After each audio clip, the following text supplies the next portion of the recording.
வாங்க இன்னைக்கு பீன்ஸ் வச்சு பொரியல் எப்படி செய்யணும்னு பார்க்கலாம். தேவையான அளவு கடுகு, அரை ஸ்பூன் சின்ன சீரகம், ஒரு ஸ்பூன் கடலைப்பருப்பு, தட்டி வச்சுட்டு சின்ன வெங்காயம், ஒரு கொத்து கருவேப்பிலை வச்சு பீன்ஸை சேர்த்துக்கணும்.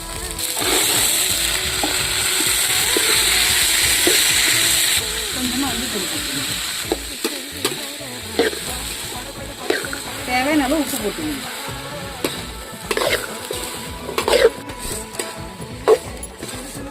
கொஞ்சமாக தண்ணி வச்சு பீன்ஸை நல்லா வதக்கணும். கனமாக தண்ணி ஊற்றலாம். காரத்துக்கு ஏற்ற மாரி வரமிளகாத்தூள் ஒரு ஸ்பூன் போட்டுருங்க. மிக்சியில் அரைச்சா கடலைப்பயிரை போட்டுருங்க. திருவனை தேங்காய் பூவை போட்டுருங்க. அவ்வளோதாங்க, பீன்ஸ் பொரியல் ரெடி.